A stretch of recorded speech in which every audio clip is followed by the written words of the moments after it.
그 다음에 다음 역사, 원한의 증폭, 중세 이후 한일 관계사에 대해서 알아보겠습니다. 이거는 뭐냐면 몽골 제국의 멍해, 몽골 침략에서 고려가 몽골 제국이 전 유러시아를 휩쓸었으니까요. 고려도 개기다가 결국은 무릎 꿇었죠. 그래서 몽골의 다르과 정동 행성을 설치해놓고 다르과치가 결국은 일본 원정을 지시해가지고 2번에 걸쳐서 하죠. 그런데 2번 다 태풍 맞아서 실패하죠.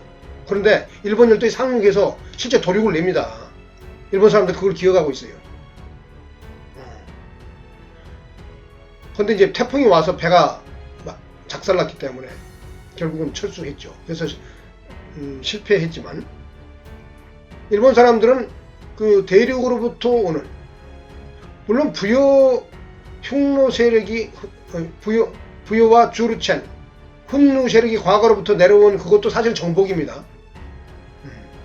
사실은 이 정복의 전쟁은 이 좌파 이데올로기에서는 쳐다보지도 않습니다. 그런데 제가 그 세계를 이해하거든요. 마르크스주의에서는 그건 악이에요, 악. 그 국가의 출범은 바로 폭력성을 갖고 있는데 그들의 국가 소멸련의 핵심이 그거거든요. 국가는 본질이 폭력이다 이 말이에요. 정복전쟁 시대에 고대에 그네들이 한 짓거리 그거잖아요. 근데 왜 내가 그걸 알면서도 이런 걸 들고 나오느냐? 그것은 저도 어릴 소시적에는 그런 그걸 굉장히 높게 봤어요. 마르크스주의를. 지금도 일정 정도는 긍정합니다. 그러지만은 꼭 그것이 또 전부는 아니더라. 나이 50 넘게 살아보고 세상 살아보고 응? 시장 통해서 굴러보기도 하고 돈도 벌어보고 그렇게 해보니까 이 현실이라는 게 또 그런 게 아니에요. 응? 그래서 그쪽에서는 약간 철수를 하고 고대사의 이 부분들에 대해서 흥미를 갖고 연구하면서 제가 좀 관점을 40대 이후로는 좀 바꿨습니다. 얘기가 옆으로 좀 새는데요. 그런 문제도 나중에 또 강의할 시간이 있을 겁니다. 굉장히 중요한 겁니다. 그런 것들은. 어떻게 됐든 간에 근데 이제 그 당시 훈누와 주르첸 부여의 그 남방을 통해서 한반도 일본 열도로 쓸려 들어갈 때 그 정복은 거기에 살던 사람들이 역사로 기억을 안 해놨죠. 즉 자아가 없었다 이 말이에요. 원시시대의 한국인들, 한인들, 그 다음에 일본의 아이누, 그 다음에 저먼, 그 다음에 여기서 넘어간 그 다음 생각나네. 그 원시적 사람들은 기억을 해놓은 게 없잖아요. 역사를 기록하지 않았기 때문에. 그래서 망각된 역사는 자아가 없는 거예요. 그걸 적사적 자아라고 그러는데, 그런 상태이기 때문에 그 똑같은 정복 과정인데, 몽골이 고려와 함께 일본을 정복한 똑같은 정복 과정인데, 그 고대 AD 1세기를 전후한 그 시대의 정복에 대해서는 감정이 없어요. 왜? 그 정복한 사람들이 자아를 만들었거든요. 역사적 자아를. 근데 고려와 여몽문화군이 정복한 것은 그쪽에 이미 자아가 형성이 됐기 때문에 그 대척점에 밀어내는 현상이 벌어지는 거죠. 그래서 그것을 일본 사람들은 깊게 기억한 거예요. 기억하고 있는 거죠. 현재도 실제 그렇다고 합니다. 그래서 대륙으로부터 오는 힘, 여기에 대한 두려움을 일본 사람들은 본능적으로 갖고 있다. 이렇게 볼 수 있겠습니다. 그래서 이제 나는 그래서 고려 말의 왜구가 한반도 근처에 많이 출몰을 한 것은 이후 몽골 제국 시대의 고려 여몽연합군의 일본 원정에 대한 반사적 현상이 아닌가, 좀 그런 생각도 같습니다. 원나라가 멸망해가는 과정에 왜구가 출몰하잖아요. 근데 한국 사람들은 왜구 출몰만 보죠. 그렇게 보면 안 됩니다. 앞으로는. 여몽연합군이 일본을 쑤셔놨잖아요. 그래서 반사로 왜구도 일본 사람도 기어 나온 거예요. 이렇게 균형 있게 봐야 된다. 현재는 그럴 수 없지만은 카라 연합 단계에 가면은 이런 식의 해석을 해야 된다 이 말이에요. 그 다음에 조선초 대마도 정벌. 왜구를 정리하는 과정에 조선초 대마도 정벌을 하죠. 그리고 임진왜란. 이건 이제 한국인들이 참 이때부터 마음이 아파지기 시작합니다. 뭐 왜구가 출몰한 것도 많이 그때 한국인들이 고려 말에 당했기 때문에 아픈 일이고, 또 임진왜란도 일본에 가면 귀무덤도 있고 그러잖아요. 이런 것들은 생각하면은 한국 사람들은 신라한테 그 가야 백제가 멸망한 것은 별로 중요하지 않아요. 왜냐면 너무 먼 얘기고, 그리고 이제 그 한국 사람들은 이제 거의 합쳐버렸기 때문에 뭐 그걸 하나로 느끼죠. 근데 거기서 망해서 도망간 사람들에 대해서까지 배려하는 그런 건 인간이 그러기가 쉽지 않지요. 근데 임진왜란은 가까운 역사잖아요, 현대. 거기다가 최근에는 일제 식민지 경험까지 했으니까, 한번 일본 사람 하면은 쳐 죽일 사람, 외놈, 그런 분노가 나올 수밖에 없죠. 가까운 역사인데. 저도 그거는 제가 뭐 이런 카라 연합 이런 것들을 좀 의미를 두고 진행하고자 하지만은 저도 한국인이기 때문에 거기서 벗어날 수는 없습니다. 그렇지만 그걸 뛰어넘는 뭔가를 만들어야만이 장기적으로 한국에게 좋다 이런 판단이 섰기 때문에 뭐 현재 국제 정치하고도 밀접한 관계가 있죠. 일단 계속 진행하겠습니다. 15세기 이후 조선은 국가 이성의 질서가 강하죠. 무슨 말이냐면 중앙 집권화됐죠. 고려 때까지는 그 유럽의 봉건 체제, 일본의 봉건 시대 마냥 고려는 그런 경향이 강했습니다. 전 지역의 관찰사를 왕이 파견할 수 없었잖아요. 지방 호족이 존재했고, 그게 이제 봉건 시대입니다. 거의. 근데 그것이 이 태종 이방원에 의해서 다 정리가 되죠. 그리고 직접 관찰사를 제주도까지 보내게 됩니다. 그리고 태종 때까지 제주도에 왕이 있었어요. 나라를 탐나국이라 했습니다. 그리고 근데 태종이 제주도를 탐나를 피하고 그 왕과 세자를 평면화시키고, 그리고 직접 관찰사를 파견해서 직접 통치에 들어가죠. 이렇게 지금 이거는 국가 이성이 예전보다 강해졌다. 저는 국가 이성이라는 자꾸 말을 표현하는 이유는 뭐냐면은 거기다가 성리학적 이념이 충만했기 때문에 더욱더 확실한 어떤 국가의 이성이 강해지는. 저는 역사를 국가 이성과 시장과의 어떤 시속 게임의 상관관계 속에서 역사를 보는 경향의 관점을 갖고 있는데요. 그래서 국가 이성이란 말을 쓰는 겁니다. 질서가 강했고, 일본은 봉건 시대라는 것은 사실은 자연적 질서하고 유사한 겁니다. 시장통이 자연적 질서잖아요. 시장은 자연의 질서죠. 따로따라 각자 떨어져서 그 시장의 흐름에 맞춰서 물건을 사고 팔면서 자기의 생계를 스스로 책임지잖아요. 근데 봉건 시대도 그 지역적으로 그런 식으로 존재하는 겁니다. 그러면서 상호 경쟁하고 전쟁하고 뭐 그런 거죠. 그래서 그것이 일본의 질서이다. 이걸 저는 자연적 질서다. 좀 약간 시장 논리적인 걸로 빗대면은 그거에 가깝다. 저는 그런 식으로 빗대서 지금 표현하고 있는 겁니다.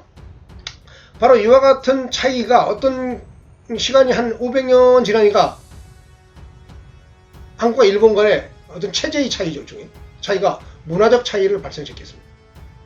문화적 차이는 뭐냐면 고려 때까지 있었던 실용과 합리, 시장통, 그 다음에 물건 파는 거 상업을 천시하고 그러진 않았거든요. 저 고려 때까지는. 그런 면에서 나중에 또 따로 챕터를 나눠서 강의를 할 건데요. 이게 굉장히 중요합니다. 이게 조선이 망하게 되는 배경이 되거든요. 이게 조선은 그 기본적으로 고대 중국의 주나라 그 봉건제, 그 이전에 이상으로 삼았던 정전제의 기반을 두고 이상으로 삼고 이념을 펼친 것이 주자 성리학인데, 그게 맞게끔 토지정책을 펴가지고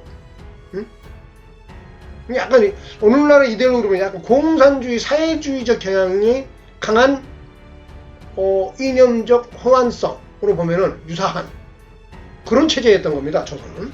그래서 거기는 시장이 활성화되기가 좀 어려웠죠. 나중에 그 문제는 따로 다뤄가지고 조선이라는 사회가 도대체 무엇이었고 어떠했는가. 그리고 이것은 왜 그런 식으로 진행됐고 조선 말에 서시의 동점의 시대에 일본과 다르게 적응력이 떨어졌는가. 그건 나중에 제가 따로 챕터를 나눠서 강의할 겁니다. 그래서 그 차이로 19세기 말 그 차이가 벌어졌다. 그래서 일본은 근대화에 성공하고 우리는 실패하는 그런 결과를 가져왔다. 그 구체적인 이 사람 문화와 인간의 심성, 그 다음에 가치체계, 그 다음에 현실 감각, 유연성 이런 것들의 차이, 이런 것들에 대해서는 나중에 시간을 나눠서 아주 중요한 겁니다. 이게. 한국 근현대사에 있어서 개화와 유정척사를 나누는 중요한 그 관점이 되기 때문입니다. 이건 나중에 따로 얘기를 하겠습니다. 그 다음에 일본 제국의 조선 식민 통치 이렇게 지나오죠. 중세 이후에 계속 한국이 고대에는 신라가 삼국을 통하면서 원하는 감정을 가진 상태로 일본으로 도망가게 만들었고 일본 사람들이 지정학적으로는 한국과 아무 관계가 없을 것 같은 지리적으로는 떨어져 있으니까 근데 일본 사람들은 그걸 현대까지도 기어가기 좋은 시스템에 살고 있는 거예요. 왜? 천황이 현재까지 존재하는 고대의 모습 그대로 일본 사람들은 현재 존재하는 거예요. 그게 문제입니다. 그게. 한국과 중국은 혁명의 역사로 진행해 왔는데 일본은 고대의 모습이 약간씩 변하면서 온전한 상태에 지금 현재 머무르고 있다. 그래서 과거를 그대로 기억하고 있고 그 과거의 기억을 원한 감정으로서 현재 역사책에 가르치고 있다. 이런 거죠. 그래서 굉장히 보수적인 나라죠. 일본이라는 나라가.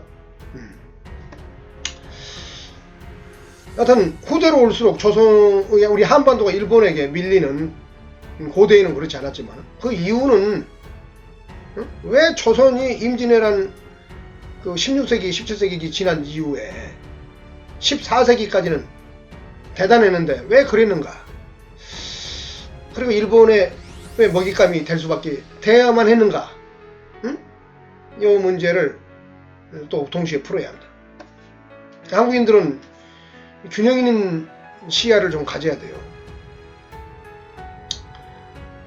그래서 지정학은 자신의 입장에서만 원한과 슬픔을 정당한다. 그렇죠. 일본 서기가 그렇게 써진 겁니다. 쉽게 말해서 제가 보는 관점에서는 뭐 시시콜콜한 건 저는 따지는 스타일을 별로 안 좋아해요. 그 역사서를 쓴 사람들이 심리적으로 어떠한 자아의 상태에서 그 책을 쓰는 그게 가장 중요한 겁니다.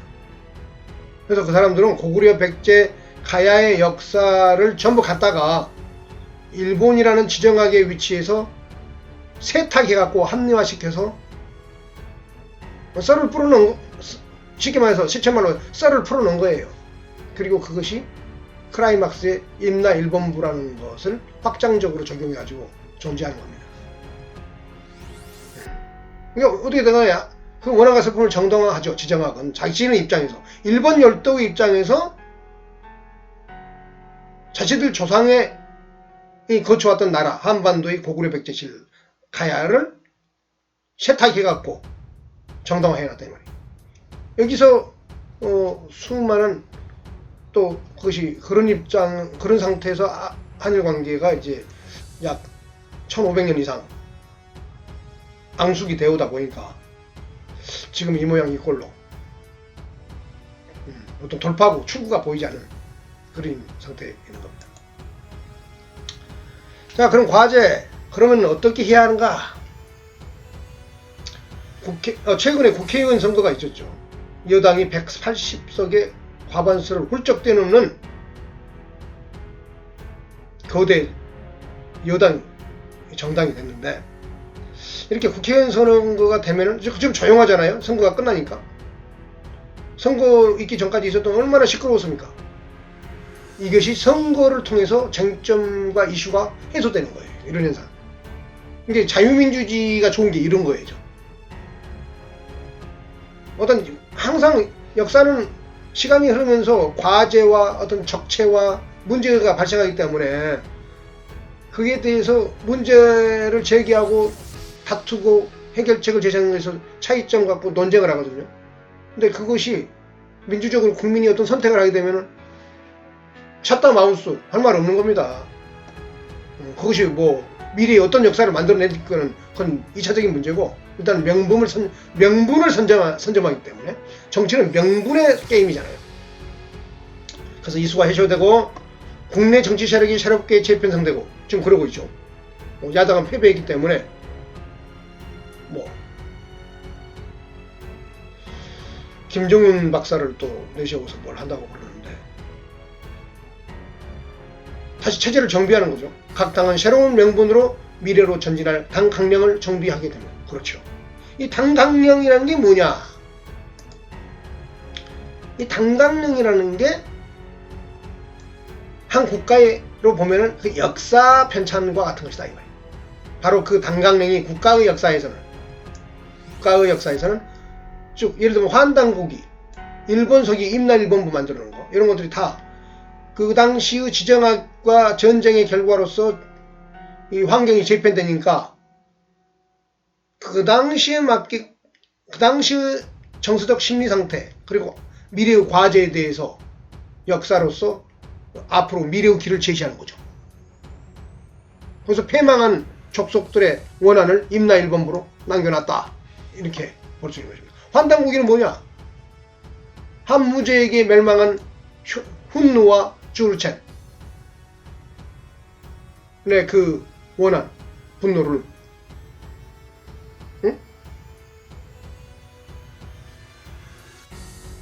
그 서세동님이 와서 오기 전 동아시아에 중국만 있고 주변에 조그만 나라들 이렇게 중국한테 아부하면서 사는 이런 구조에서는 찍소리도 못하던 얘기를 숨어서 읽던 역사책들, 그런 내 얘기들을 짜집기 하고 모아서 1910년 한일합방 바로 이전에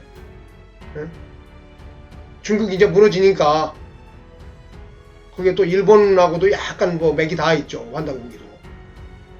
그래서 그것을 섞어 가지고 새로운 책을 만든 거죠. 일종의 국가의 당강력인 겁니다. 일종의 그거는. 근데 나라가 망해버렸죠. 환단고기를 제대로 써먹지도 못하고 대한제국 선포하고 막 그런 분위기에서 뭐 1900 정확하게 기억이 안 나는데 하여튼 1910년 전입니다. 그 전후로 해갖고 이 환단고기가 만들어져서 배포됐다고 보면은 그 어떤 종교방송의 그 지도자가 그런 말을 합니다. 저는 그런 말이 일리가 있다고 봐요. 그런 건 일리가 있다고 봐요. 그 내용이 그거 가지고 너무 뻥을 치면 안 되지만은 일리는 있습니다. 어떻게 됐든 간에 서양 세력이 오기 전에 동아시아는 중국 중심의 질서에서 한 발자국도 도망칠 수가 없었어요. 그래서 고대의 그 한무제한테 당하는 원한들, 그 서름들, 그리고 2000년간 짓밟혀 이 억압받아오면서 찍소리 못했던 그 한을 풀 시기가 왔다 하면서 새로운 역사적인 미래의 지평을 제시한, 그 당시가 또 제국주의 시대잖아요.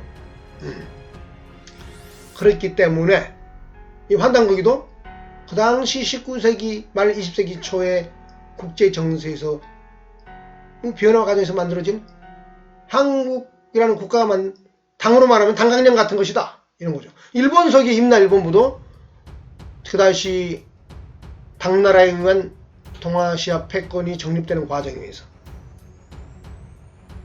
패망한 한국인과 일본인들의 낙오자들이, 루저들이 새로운 역사의 미래의 방향을 일본 섬에 가갖고 열도에 가서 당강령 비슷하게 만든 것이 일본 서기의 임나일본부 같은 내용이다, 이렇게 쉽게 말할 수 있다 이겁니다. 한국인은 환단고기, 일본어, 일본 서기를 함께 공부하면 친일적 정서를 갖는다. 맞습니다. 그 사람이 누구냐? 여기 바로 접니다. 마음이 찹찹하고 차분해지면서 여러가지 생각이 편안하게 잠잠한 상태에서 떠오릅니다. 환단고기만 보면은 여기 보죠. 그러나 환단고기와 삼국사기만을 알면 일본을 무시하기만 하는 경향이 나타납니다. 제가 과거에 그랬거든요. 우리 한국 사람들 다 그러잖아요. 이 환단고기를 본 적도 없는 사람은 역사에 대한 프라이드 자체를 가질 수도 없어요. 한국 사람들 그런 게 없어요. 역사, 과거의 역사로부터 프라이드를 한국 사람들은 전혀 가질 수가 없어요. 삼국사기만 봐갖고는. 응? 고려 시대사, 조선시대사 봐갖고 삼국사기. 그러니까 그나마 한단고기라는 것이 위선은 어떻든 간에 굴러다니면서 사람들의 생각을 약간 깨우치게 하는 겁니다. 사실 역사에서는 대부분 위서적 성격이 있어요. 일본 서기도 위서적 성격이 있잖아요. 응? 지금 말했듯이 세탁했잖아요. 가야와 백제와 고구려의 역사를 갖다가 일본 열도 관점에서 세탁한 거예요. 한단고기도 세탁한 거예요, 사실은. 그런데 진실된 것들도 함께 있겠죠. 자, 물 좀 먹고. 한단고기, 그래서 한국 사람들 한 번쯤 읽어보기를 권합니다. 그러지만은 그 역사관이 제정도에서 머물길 바래요. 응? 유라시아 대륙을 큰아버지, 큰형님으로서 다 지배한 것처럼 얘기하는 그런 건 그 오바쟁이들, 유치한 사람들이 하는 소리입니다. 그런 식으로 역사를 얘기하고 쓰고 혹세무민하고 그러면 안 됩니다. 그래서 하여튼 한단고기와 삼국사기만 알면은 일본을 무시하게 돼요. 그런데 제가 이제 20대부터 언어를 좋아해가지고 언어 배우기를 제가 영어를 배운 외국어가 중고등학교 때 영어, 그 다음에 독일어 제 외국어 있고요. 그 다음에 이제 20대부터 일본어를 조금씩 해봤어요. 그 다음에 중국어도 좀 해보고, 그 다음에 러시아어 불어도 조금씩 생김새가 어떻게인가 한번 만져봤어요. 잘하는 게 아니고 생김새가 어떻게 생기는가 본 거죠. 그리고 이 환단고기란 책도 있고 뭐 이러면서 일본어를 더 심화했죠. 일본어를 알고 싶은 거예요. 환단고기란 책을 읽고 나서. 뭐 일본에 관계된 얘기가 나오거든요. 환단고기에. 뭐 배반맹이라는 사람이 일본을 이게 당군께서 일본을 다스리라고 보냈는데 배반해갖고 개겼다. 뭐 이런 건데 내가 뭐 그거는 뭐 그 비슷한 일은 있었을 수 있지만은 이름도 또 배반맹이잖아요. 그래서 그 위서적 성격이 있을 수는 있어요. 그런데 분명한 것은 아까 이 지도에서 설명해서 여기 여러 강의에서 말했듯이 이 일본 열도까지 한국인과 북방에서 온 세력들이 많이 갔기 때문에 그건 사실입니다. 진실입니다. 그래서 또 그리고 이제 동양에 일본을 좀 심화시키고 그 다음에 중국어도 좀 심화시켰죠. 그리고 몽골어, 투르크어를 초등학생 수준에 보는 것 지금 여기 우리 집에 있습니다. 또 간간히 저 테이프하고 같이 들어보기도 하고 그러는데요. 그러면서 그 언어가 어떻게 차이가 나고 유사한가, 또 차이는 구조는 어떤가, 이걸 보기 위해서 연구를 하면서 결과적으로 지금과 같은 이런 관점들을, 현재의 관점들을 도출해낸 겁니다. 그리고 한 발짝 더 나가서 일본과 미래를 여는 데 있어서의 중요한 자양분으로 지금 작용하고 있는 것입니다. 바로 그런 것들을, 지식들을 다양하게 섭렵한 결과 이런 얘기를 지금 하고 있는 거예요. 또 한때는 제가 또 고시 공부도 하던 사람입니다. 지금은 킥 서비스 하면서 시장 통해서 사는 사람이지만은 옛날에 국제정치 책, 율법 전서 이런 것 좀 많이 봤어요. 그래서 법에 대해서 좀 개념을 좀 알죠. 어떤 그런 얘기는 또 저에 대한 얘기는 나중에 또 시간을 할애해서 또 강의할 때도 있을 겁니다. 이처럼 지정하게 바다는 넓고 넓어 상호를 뭘 이해하게 만든다.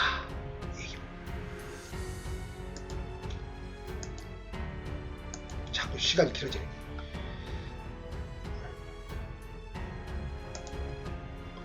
과거에는 지정학이 전쟁을 통해서만 변경됐으나 현대에는 국가의 합리적 이성과 협약에 의해, 유럽이 그런 거죠.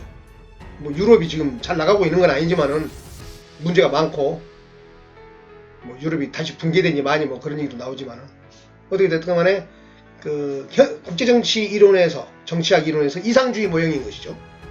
그런 걸 이상주의 모델이라고 그럽니다. 국제정치에서. 현실주의 모델이 아니죠. 저는 현실주의자인 것 같으면서 저는 이상주의자적 경향이 좀 있어요. 카라 연합은 이상주의 모델적 성격을 택한 겁니다.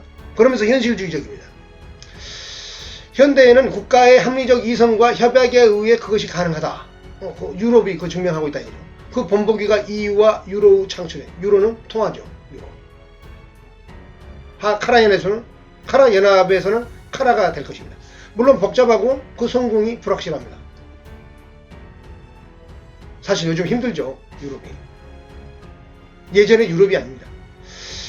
국가의 수가 국가가 너무 많아요. 옛날에 18, 한때는 16, 지금은 20개가 넘어가나? 여튼 나라 언어도 다르면서 언어도 다른 나라들이 너무 많이 붙어 있어요. 그 미국이 거기다가 나토라는 깃발 꽂아놓지 않고 관리하고 있지 않으면 불가능한 겁니다. 저는 그건 돗대기 모자이크라고 봐요. 응? 헝겊을 실과 바늘로 누더기 이렇게 꼬매는 그런 상태다 이 말이에요. 유럽이 그렇다는 얘기죠. 쉬운 문제 아니에요. 통화만 통합한다 해서 되는 게 아닙니다. 쉬운 게 아니에요. 카라 연합도 사실은 그런 불안한 요소를 갖고 있어요. 쉬운 게 아니에요. 두 나라이긴 하지만은. 그래서 카라 연합은 또 그나마 가능성을 보는 이유는 뭐냐? 나라가 둘이잖아요. 나라가 딱 두 나라예요. 그게 반대할 나라가 존재하죠, 주변에. 그것은 의지와 열정과 의지로서 극복해야 되는 것입니다. 누가 그저 만들어주는 게 아니에요. 한국 사람들은 이 국제정치 흐름 속에서 한국이 나아갈 길에 대한 열정과 의지가 없어요. 좌표가 없다 이 말이에요. 작은 나라니까 그냥 기회주의적으로 살면 돼. 이런 사고만 갖고 있어요.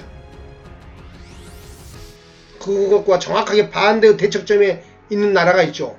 그게 이스라엘입니다. 이스라엘은 작지만은 의지와 열정이 충만한 자존감, 자기 자신에 대한 실존, 이런 게 강한 나라예요. 너무 강하다 보니까 유럽에서 미움을 많이 받는 면이 있긴 있죠. 유태인 탄압은 바로 그거다 관계 있는 겁니다. 그런데 한국 사람들은 너무 그런 게 없어. 약해요. 카라 연합은 그걸 만들려는 거예요. 하지만 카라 연합과 카라 단일 통화의 창출은 보다 더 단순하다. 나라가 두 개니까.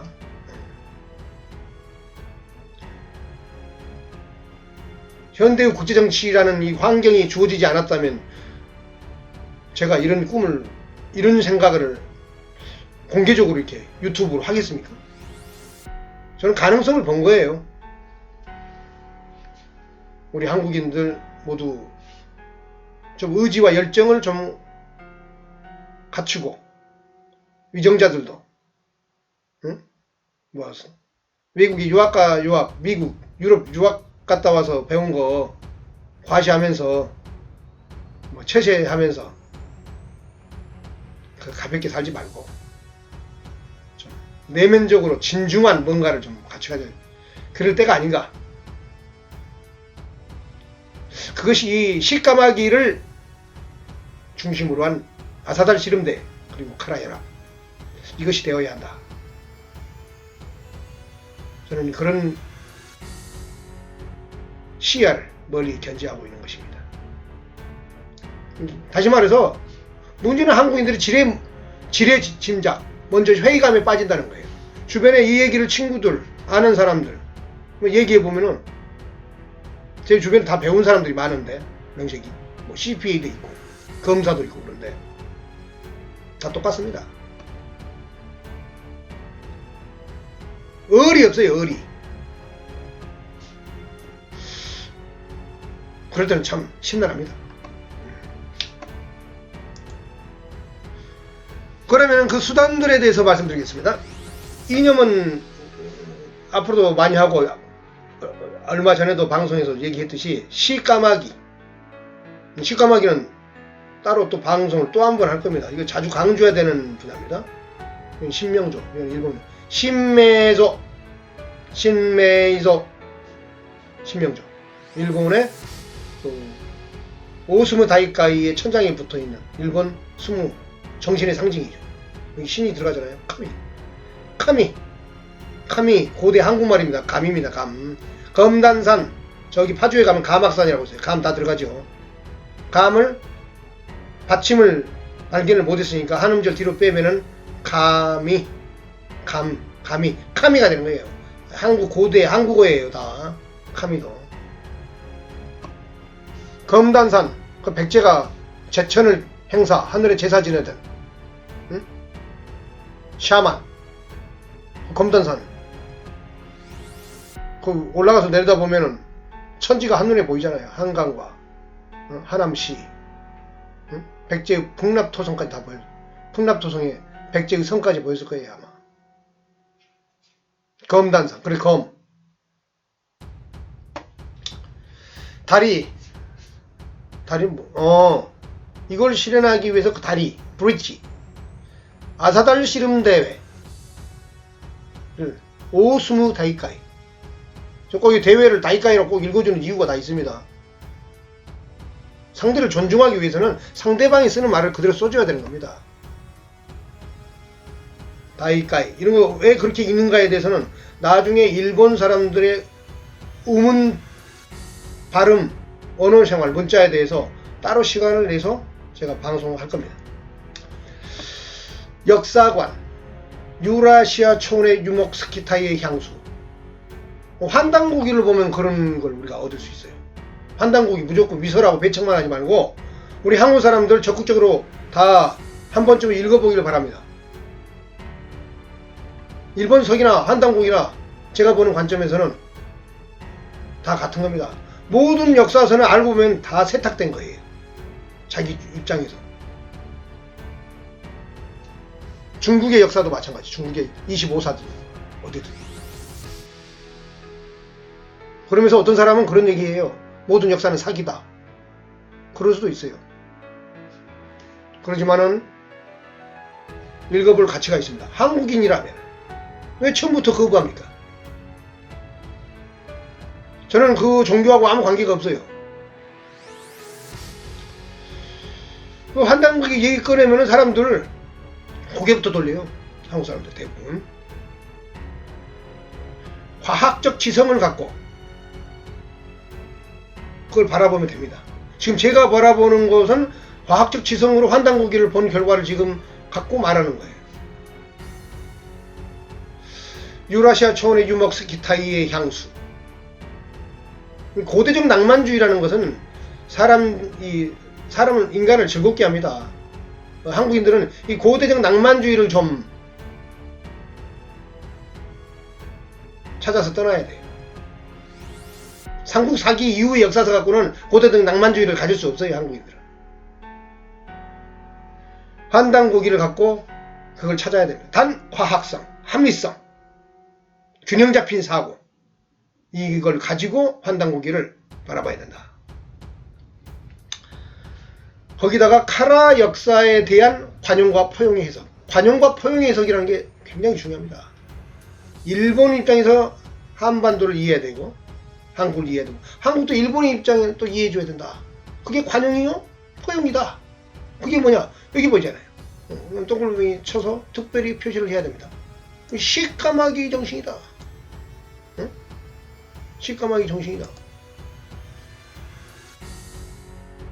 굉장히 중요한 겁니다. 이게 굉장히 중요한 겁니다. 직감하죠. 바야흐로 때가 왔습니다. 한국과 일본의 문화인, 이제 한국의 우리 한국인들을 구체적으로 언급하면서 제가 말씀드리고 싶은 게, 한국과 일본의 문화인들, 일본까지도 포함됩니다. 지금 하는 내용. 일본 사람들도 균형 있는 시각을 갖춰야 돼요. 특히 구구파들 정신 차려야 됩니다. 당신들의 그런 식의 치우친 사고로는 한국과 대화가 안 됩니다. 그렇게 하면 한국인들이 받아들일 수 있어야 돼요. 지금 제가 말하는 카라연합 TV의 내용들은 일본인들이 받아들일 수 있을 만한 수준에서 얘기를 하는 거예요. 일본. 그걸 저는 고민하면서 혹시 일본인들이 싫어하지 않을까, 그러면서 하나하나 짚으면서 이론을 만든 거예요. 일본인들도 한국인에 대해서 그런 입장을 취해야 됩니다. 자, 얘기 계속 하겠습니다. 학자, 시인, 역사가, 응? 소설가, 만화가, 애니메이션 작가, 다 문화인들. 이 사람들이 특히 우리 한국에 제가 이런 사람 많지가 않아요. 그 종교하고 관계없지만은 그 STV 상생방송이라고, 그와 관계되는 사람들 외에는 아무도 이런 얘기를 떠들지 않습니다. 뭐 그런다 해서 뭐 그거 가지고 제국주의, 쇼비니즘 이런 거 하자는 게 아니에요. 그런 거 할 필요, 그런 거 하는 시대의 어떤 그런 이데올로기는 이제 철진한 거고 해서는 안 됩니다. 응? 이런 거 한다 해서 뭐 중국을 쳐들어가자, 뭐 그런 게 아니에요. 중국의 동북공정 마음껏 하라고 하세요. 그 사람들은 그걸 할 권리가 있어요. 왜? 그 땅이 현재 자기들 땅이거든요. 영토가. 그러니까 그거 하는 거예요. 당연한 겁니다. 그럼 우리가 해야 될 당연한 것들이 있어요. 우리는 뭐냐? 언어적으로나 문화적으로나 모든 게 그게 과거에 우리가 스쳐왔던 곳이기 때문에 현재 우리의 땅은 아니지만은 정신적으로는 정신적으로, 정서적으로는 가다듬어야 된다. 이게 주장인 것입니다. 제 주장인 것입니다.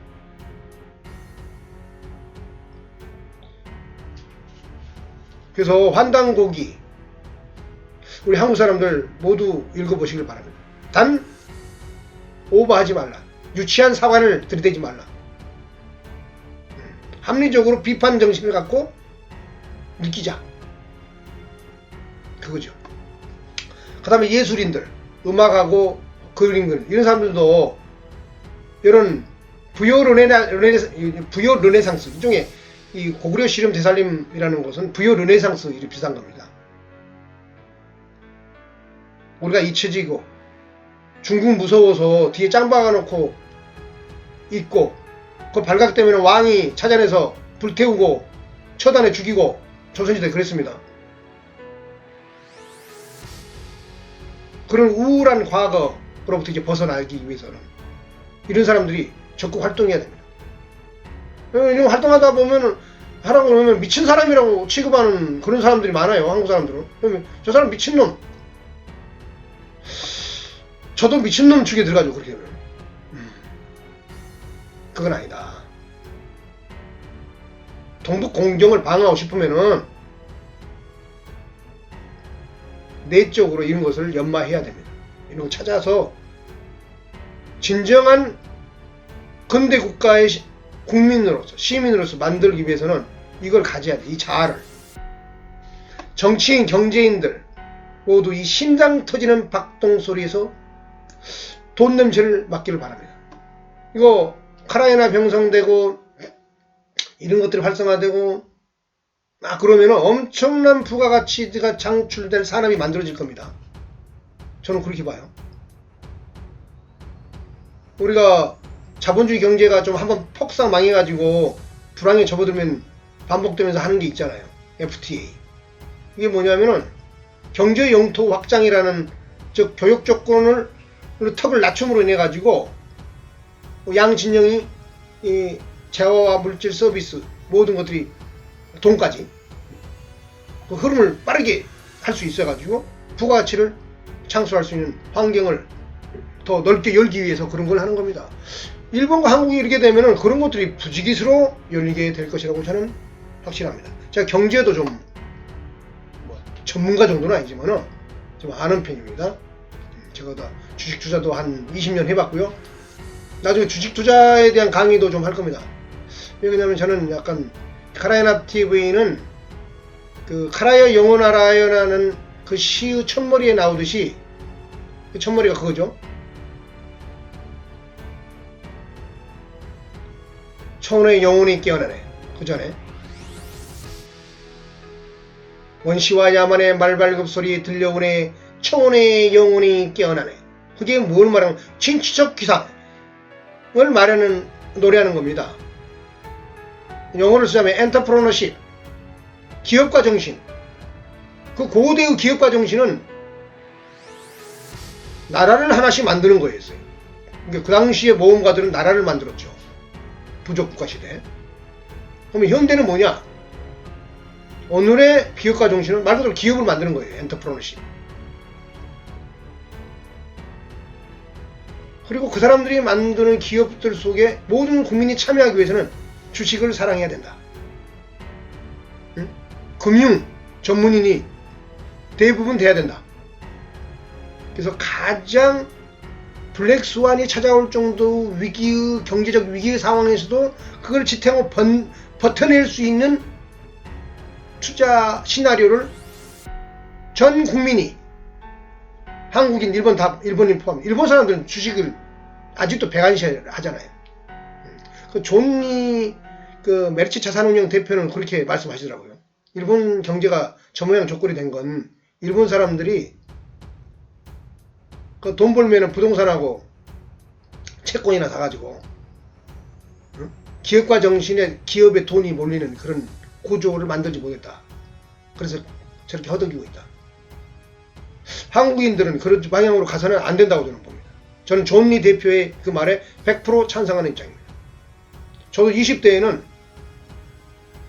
그 주식 투자하는 사람 사기꾼처럼 바라보고 그랬습니다. 경제학을 아무리 공부해서도 그 당시에 주식 투자하는 사람에 대해서 고운으로 별로 안 봤어요. 요즘은 입장이 바뀌었습니다. 그래서 한국인들은 기업가 정신, 진취적 기상을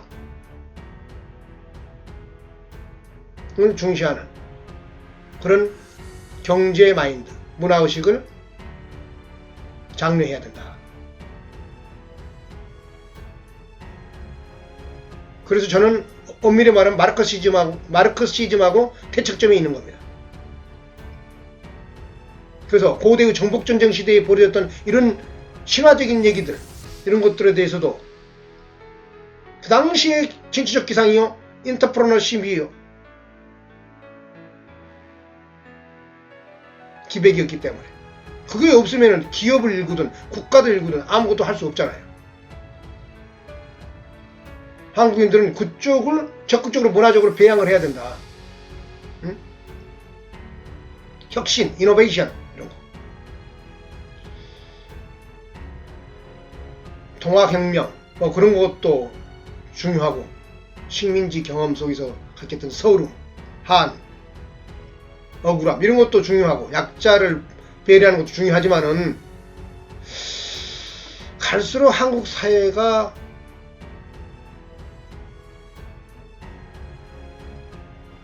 뭐랄까 좀 청승맞은 관점의 문화의식 그런 것들이 갈수록 만연해 가지 않나. 별로 좋은 게 미래를 위해서 별로 좋지 않다고 저는 보고 있습니다. 저도 과거에 그렇게 청승맞은 구석이 많았는데요.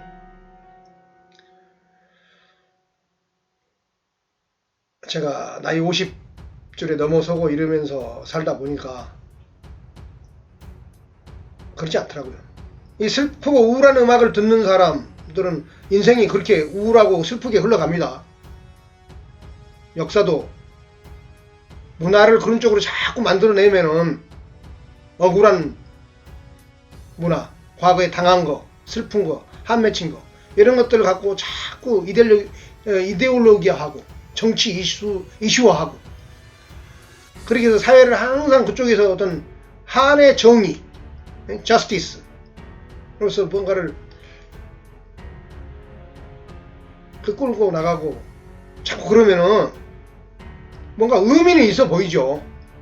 우리 한국인들의 전통적인 문화의식이 그게 상당히 가까운 것 같아요.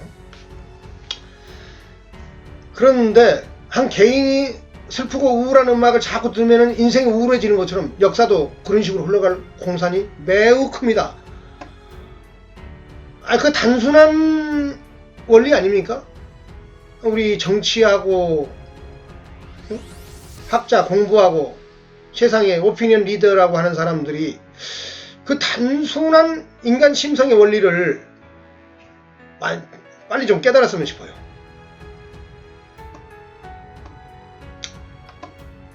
그 얘기를 하니까 좀 찹찹해지네요, 마음이.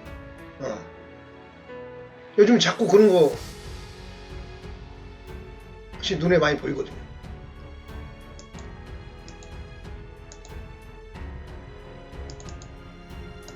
뭐야? 안 되는 거지 왜? 느닷없이. 이건 안 들어지고. 자, 그럼 뭐 거의 마지막에 이렇고요. 결론은 이제 아사달 씨름 대회와 함께 한국과 일본 사이에 심리 구조적으로 어떻게 새 역사가 창조되는가를 이야기해 되었을 것입니다. 그래서 심리 구조적으로 저는 항상 과학적이고 분석적인 걸 중시해요. 심리 구조적으로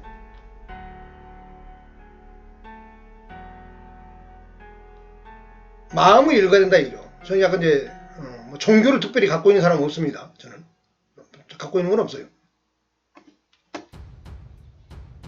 저는 종교를 모든 사람이 각자 알아서 창출할 수 있다는 합리적인 종교를 창출할 수 있다면 가장 이상적이라고 보는 사람입니다. 근데 그게 쉽지 않죠. 그래서 과거에 있었던 종교들에 다들 귀의하고 거기서 안식을 찾고 그러죠. 근데 그건 자유입니다. 가나연합의 길은 자명해진 청산인이 이제 되었습니다. 이상과 같이 진실과 화해를 통해 일본과 한국이 그 진실, 과거 역사에 대한 진실, 그리고 서로에게 서로를 마음을 넓게 여는 그런 화해를 통해 진정한 평화로 나아가는 역사의 레일이 철도의 레일 같은 게 촥 깔리게 될 것이다. 이런 얘기가 되겠습니다. 한일 간 고대사와 신라가 삼국통일 과정에 있었던 가야와 백제와 고구려의 패망, 그 대륙의 한, 어떻게 됐든 간에 자기들의 역사의 일부라고 생각하고 다 일본 열도로 가져가갖고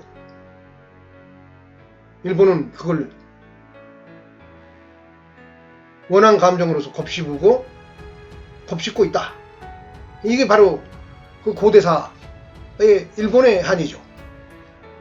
근데 그 이후에 이제 벌어지는 아까 말씀드렸듯이 고려 말부터 시작해서 현대까지 일본이 가해자고 한국이 피해자였죠. 그 현대사가 장군 몽군 했다. 이제 이거는 화해의 길로 가야 한다. 화해의 길로 가야 한다. 이것이 가나연합 TV가 지향하는 목적인 것입니다. 자, 이제 얘기를 하다 보니까 상당히 긴 강의가 되어버렸는데요. 잘 들어주셔서 대단히 감사합니다. 자, 이상으로 마치겠습니다. 저는 조르친 훈 게세르한입니다. 원래는 까작을 했는데 현대 국가의 족속을 넣는다는 것은 좀 안 맞는 것 같아요. 그래서 옛날에 흉노라는 훈으로 바꿨습니다. 그래서 제 새로운 이름은 조르친 훈 게세르한, 조선 흉노 거서간을 원래의 한국 조상들의 발음으로 하면은 조르친 훈 게세르한 인 것입니다. 감사합니다.